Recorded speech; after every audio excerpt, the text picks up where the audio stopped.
की, शादी वाले बाबा की, रामेश्वर बालाजी की हमारी जय। जो हम 12 बजे आ गए,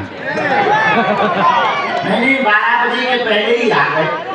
हमने जी कहा था 12 बजे आएंगे, पर देरी कहा था दिन के रात के। अब दिन का निकलना तो समझो रात के गई थी हमने। अब रात के 12 बजे में अभी 6 घंटा है, मतलब हम पहले आ गए। इसी को तो कहते हैं गुरु काज।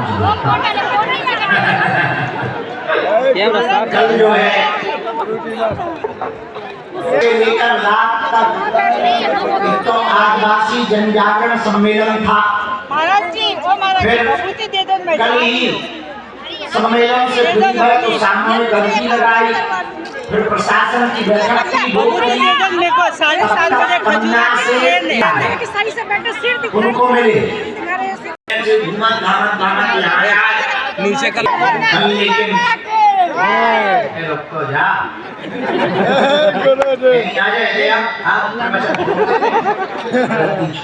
कल एक अद्भुत हो गया। कल आदिवासी भाई पूरे भारत के आए थे, एक नया प्रण हो गया। सब प्रण चल रही है। अब हम पूरे भारत के आदिवासी भाइयों के परिवारों को एकजुट करेंगे। पूछो किस लिए? ताकि ये धर्मांतरण ना कर पाए। भैया उस तरफ से वो गैया आई, जब हम उसी तरफ कर, उसी तरफ हाथ वो आएगी रोड की तरफ। जरा मैं बाहर लग गया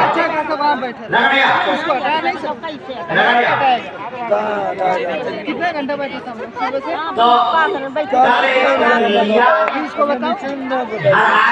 ज्यादा गुस्सा लगा तो नहीं उधर बैठो भारत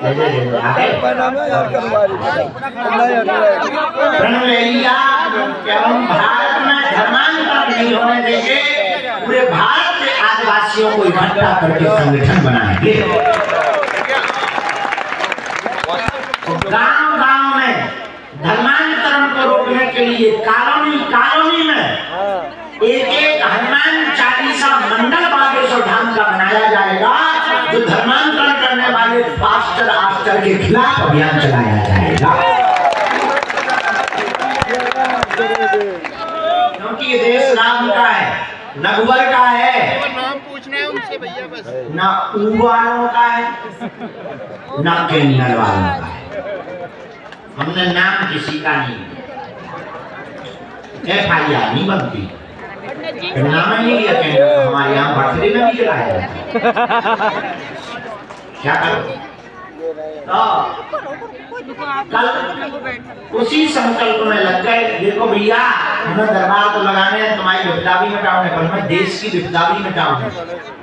देश की विपदा है सबसे बड़ी बीमारी, हमारी तो हल्की फुल्की बीमारी है। देश की सबसे बड़ी बीमारी है धर्मांतरण। देश की सबसे बड़ी बीमारी है कि हिंदुस्तान हिंदुओं का है, फिर भी तुम्हें अधिकार नहीं। सब्सिडी उनको मिलती है, हज यात्रा पे पैसा उनको मिलते हैं, पिछड़े अल्पसंख्यक वो कहलाते हैं। टैक्स हम तुम भरते हैं, मजे घूमा आते हैं। अपने 2 बच्चे हैं, उनके 30-30 बच्चे हैं और सब राशन मिल जाए। क्या जरूरत है 30 बच्चों? क्या जरूरी है? इतना राशन जो बट रहा है, कम बच्चे पैदा कर। अब तुम्हारे 30 के चक्कर में हमारे 12 को राशन जा रहा। इसीलिए हमें जो है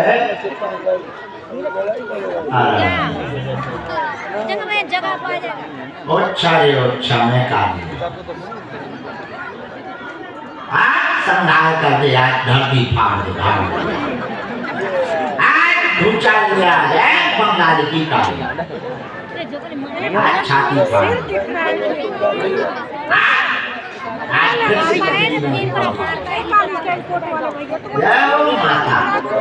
थोड़ा उड़ जाए, आज हिमालय कहाँ पे चला जाए? स्टेज इतना ऊंचा है, बैठ के इधर कहाँ है जगह? क्या पीछे का आदमी बोल रहा है आप इधर हो गए।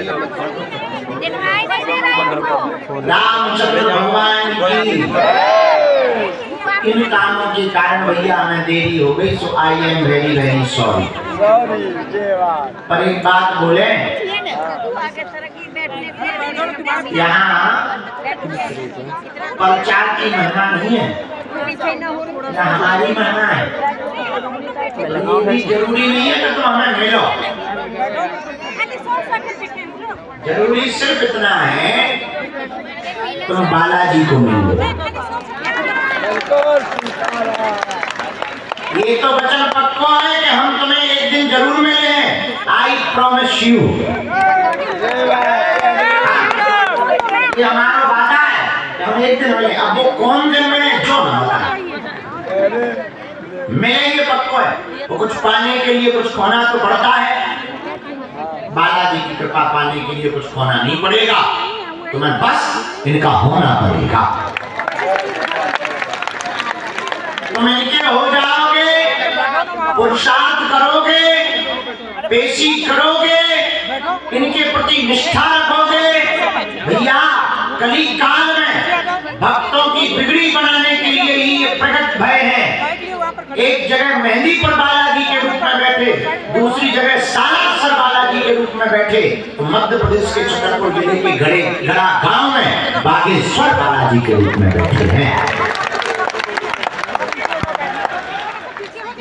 ऐसी महिमा, ऐसी कृपा, हम तो आंखों से देखा लाखों लोग रोते हुए आते हैं, यहाँ से हंसते हुए जाते हैं।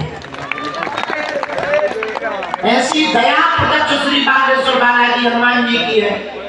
आप लोग आए हो, बड़ी आशा से आए, जाओ। आज भी सामूहिक अर्जी लगेगी, जिनकी अर्जियां लगेगी सो तो ठीक है, सामूहिक अर्जी आज भी लगे तो नारियल भर बांध दो, परिक्रमा लगा लो, पेशी करना प्रारंभ कर दो। जिंदगी में आपको कभी पीछे मुड़कर के नहीं देखना पड़ेगा। और ये बात हम नहीं कह रहे, हनुमान जी के सामने मानो हमारे सन्यासी बाबा कह रहे हैं। ये उनका वचन है, हमारा वचन नहीं है, श्री सन्यासी बाबा का वचन है। यही वो पावन तीर्थ बागेश्वर धाम है जहाँ सन्यासी बाबा ने एक पैर पर खड़े होकर, आपने मंदिर के बगल में एक पेड़ देखा होगा, प्रेतराज सरकार सिंदूर लगा, वहां पहले कोई दूसरा पेड़ था, उस पेड़ के पास टिक करके 1.25 करोड़ हनुमान चालीसा का पाठ किया है सन्यासी बाबा ने। तब जाकर के हनुमान जी महाराज प्रकट हुए, बोले बोलो क्या चाहते हो। सन्यासी बाबा बोले अब चाहिए क्या, आपकी कृपा चाहिए। तब बालाजी ने कहा जाओ, आज से हम जन्म जन्म तक के लिए यहीं पर बैठ रहे हैं और आज से हमारी पूजा बागेश्वर बालाजी के हनुमान के रूप में होगी। बोले जाओ पंडित जी, आज के बाद जो भी यहाँ खाली झोली लेकर आएगा सबकी झोली भरी जाएगी। बोले जाओ पंडित जी, तीसरा वचन है तुम्हारे वंश से ही सेवा होती रहेगी और एक दिन ऐसा आएगा तो पूरी दुनिया बागेश्वर धाम आएगी। हमारे दादा गुरुजी लगभग 1984-83 में सरपंच थे यहाँ ये गांव। तो दादाजी ने डायरी में लिखा कि इस गांव के और इस बागेश्वर धाम के पत्ता पत्ता में लाइट जलेगी एक दिन।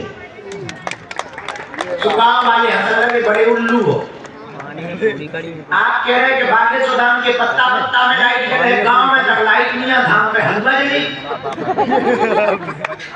लेकिन आज देखो, आप हमारे गांव वालों से पूछ रहे, ये बात हम नहीं कर रहे, हमारे गांव वालों से पूछना। आज देखो ऐसी दया हो गई, तो पत्ता पत्ता में का आगे के लोगों पत्ता की फुनाई फुनाई में लाइट चल गई। हमारे दादाजी के पहले भी एक संत है श्री बंटी बब्बा, हमारे वंश के बड़े अद्भुत थे, उनके पास शक्तियां बहुत थी, बंगाल की बहुत शक्तियां, बहुत सिद्धियां थी। उनके पास। उन्होंने एक हमें डायरी मिली, अभी हमने कुछ दिन पहले यूट्यूब पे बोला भी है, शायद आपने सुना हो, यूट्यूब पे आप डालना बंटी बप्पा की भविष्यवाणी बागेश्वर धाम पे। उन्होंने कहा उस वक्त 150 साल पहले उन्होंने लिखा, वो बहुत पुराने पत्ता है, वो एकदम फट रही किताब, ऐसी हालत है उस पुस्तक की जो हमें मिली है, एकदम पुरानी, फट रही, जर्जर है। उन्होंने लिखा, अलग टाइप के कागज हैं उनके, कि भविष्य में ऐसा समय आएगा कि घी इत्र की तरह बिकेगा। वही हाल हो गया। उस वक्त उन्होंने कहा था कि जाओ पानी बोतलों में बिकेगा, बोतल में सही में बिका लो। अगर उस वक्त कहा होगा, लोग हंसा दुनिया बड़े पागल हो गए, पानी बिकेगा। जैसे आज से 30 साल पहले कोई कहेगा ऐसा मोबाइल चलेगा कि नींद में बैठे बैठे लोग देख लो, तो लोगों को लगता था बड़े उल्लू हो, कहीं ऐसा हो सकता। लेकिन आज आम बात होगी। अब हम फिर से कह रहे, सुनो, एक समय ऐसा आएगा सबसे ज्यादा पागल आदमी मोबाइल के चक्कर में होंगे। और हम कह रहे, सुनो, आगे आने वाले समय में बच्चों को स्कूलों में भर्ती नहीं किया जाएगा, उन अस्पतालों में भर्ती किया जाएगा जहां 15 दिनों में फेसबुक और व्हाट्सएप छुड़वाया जाएगा। देख लेना, आने वाले समय में मोबाइल का चलन बंद होगा, गिलास वाले मोबाइल चलेंगे जो आर पार दिखेंगे कांच से। हाँ, आने वाले समय में लुगाई लुगवा के ब्याह न होंगे, लड़कन के होंगे और लड़कियां करेंगे। और सुनो, आने वाले समय में बच्चा के लिए अब कोई परेशान नहीं होगा, मशीनों से बच्चा पैदा होंगे, शुरू हो गए। हाँ, बिल्कुल झूठ नहीं बोलो, बिल्कुल नोट करके रख रही हो हमारी बात। आने वाले समय में पुरुष के लक्षण लुगाइयों जैसे हो जाएंगे, लुगाइयों के लक्षण पुरुषों जैसे हो जाएंगे। अभी भी वही हाल है। हंस रहे हो, पहले आदमी को लोग मेकअप के आदमी को लोग केवल माता भी है ना लगती, अब तो माता कम लग रही, पुरुष में ज्यादा लग रही। तो ऐसे परम पूज्य श्री सन्यासी बाबा के सेवापुर भक्त भय हैं श्री बंटी बप्पा जी, श्री दादा गुरु जी, ऐसे सिद्ध महात्मा भय जिन्होंने जो 100-200 साल पहले कह दिया वही अक्षर सा सत्य निकला। हम जिस गद्दी पर बैठे हैं ये हमारा सौभाग्य है, वो गद्दी है जहां तुम लोग और हम लोग बैठे हो। यहाँ बगल में यज्ञ हुई, दादाजी यज्ञ करवा रहे थे, पुराना 1990-91 का समय, बढ़िया से दिखाइए ना, घी बढ़ा गया, रात को घी खत्म हो गया, गांव वाले आए, बोले महाराज घी खत्म हो गया, घी नहीं बचा, बड़ी हालत खराब है, सुबह से भंडारा है। तो बोले सुनो जरा, वो जो कुआं है ना, कुएं से पानी निकाल के कढ़ाई में डाल दो और पूरी निकाल दो। गांव वाले बोले महाराज पगले आ गए का, तुम पानी से पूरी बनती है? दादाजी बोले चिंता ना करो, तुम पूरी बना लो, जितने 3 पानी निकालियो उतने 3 घी में डाल देंगे, जाओ। अभी भी वो लोग जिंदा है, बूढ़े बूढ़े जिनके सामने ये लीला हुई। भैया गांव वाले गए, बोले चलो चल के तो देख ही लो, वैसे तो बाबा जी पगले आ गए, जैसे कई बार हमारी बातें रानी आदमी का है, अच्छी है देर पर लंबी लंबी फेंक रहा। तो कुछ लोग बोले नहीं फिर भी महाराज है, करो भाई। पानी लेते गए, कढ़ाई में डाली, पूरी रात पूरी निकलती रही और सुबह तक घी बचा रहा। और खुशबू पानी वाली नहीं, शुद्ध गाय के घी वाली। ये मोबाइल आप नीचे ऐसे श्री दादा गुरु जी का ये तपोस्थली है बागेश्वर धाम। लोगों को जो जरूरत है, अरे बाबा जी हमारी महिमा थोड़ी है, यहाँ तो पहले से ही संतों की महिमा है, प्रत्यक्ष रूप से विराजमान है, संतों का प्रत्यक्ष रूप से विराजमान है बालाजी। भैया ऐसा पावन तीर्थ बागेश्वर धाम है। हम जे बात बता के यो कहबो चाहे हाथ जोड़कर, तुम हमारे चक्कर में ना पड़ो, हमारे चरण ना पकड़ो। जिनके हम चरण पकड़े तुम भी उन बालाजी के चरण पकड़ लो, जिंदगी में कभी पीछे मुड़ के नहीं देखना।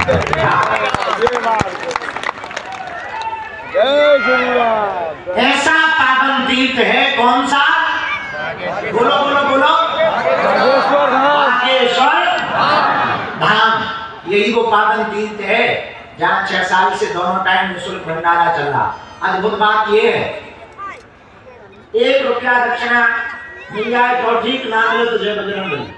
पर आज तक हमें सोच में नहीं पड़ा कहां से चल रहा। ऐसी व्यवस्था, कोरोना लॉकडाउन में हालत खराब हो गई सबकी, हमारी भी हो गई, पर भंडारा तो चलवाना था। लोग निकल रहे थे यहाँ से पैदल पैदल गांव के लिए, और खूब लोग आ रहे थे आसपास के। भयंकर भुखमरी बची कोरोना में। अब राशन हमारा खाली हो गया। हमने रात को जाके प्रणाम करके कहा कि अब थोड़ा सा हाल खस्ता हाल है, 20,000 रुपया बचे।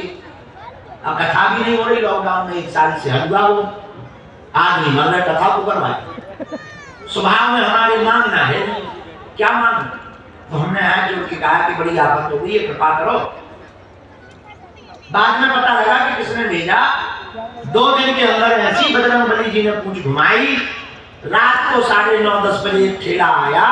बोले महाराज अदरक, बोले महाराज कुछ सामान आया है। हमने कहा किसने भेजा? बोले ये गुप्त दान के रूप में आया है, ये चिट्ठी में नंबर है, आप लगा लियो। जब हमने देखे तो बढ़िया 100 क्विंटल आटा, 20-22 क्विंटल चावल, 12-15 क्विंटल अरहर की दाल, 40-50 के बीच में जो है सरसों के तेल, और 100 के लगभग रिफाइंड के तेल, पूरा ट्रक 16 चका भरा हुआ। दाल को हमें पानी लगा। ऐसी प्रत्यक्ष कृपा बागेश्वर धाम